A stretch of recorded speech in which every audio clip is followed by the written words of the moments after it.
Hello दोस्तों, नमस्कार। चलिए आज हम प्रयागराज से मेरठ के टूर का सीन दिखाते हैं। हम चलते हैं मेरठ के सीन में। देखिए, मुंबई का सीन आपको देखने को मिलेगा प्रयागराज में। प्रयागराज में गंगा नदी के पुल पर हम जा रहे हैं।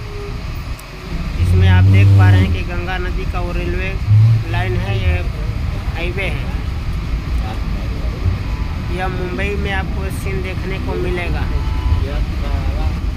इसमें आप देख पा रहे हैं कि हम इलाहाबाद प्रयागराज की नगरी में पहुंच चुके हैं। यहाँ जो भोले बाबा की शिवलिंग जगह जगह, ये देखिए हम रेलवे प्लेटफार्म पर पहुंच चुके हैं। यहाँ आप देख पा रहे हैं कि ट्रेन हमारी आने वाली है। हम इंतज़ार कर रहे हैं और कुछ ही देर में हम संगम एक्सप्रेस का रिजर्वेशन करा रखे हैं। यहाँ पे देख पा रहे हैं कि बाहर का नज़ारा है संगम प्रयागराज। अब हम पहुंच चुके हैं। देखिए, भगवती कॉलेज ऑफ एजुकेशन, ये देख रहे हैं वेस्टर्न यूपी टोल प्लाजा है, जहां हम मेरठ की नगरी में पहुंच चुके हैं। तो आप देख रहे हैं कि यहाँ पर कितने गन्ने की ढुलाई होती है, गन्ना कैसे ढोया जाता है।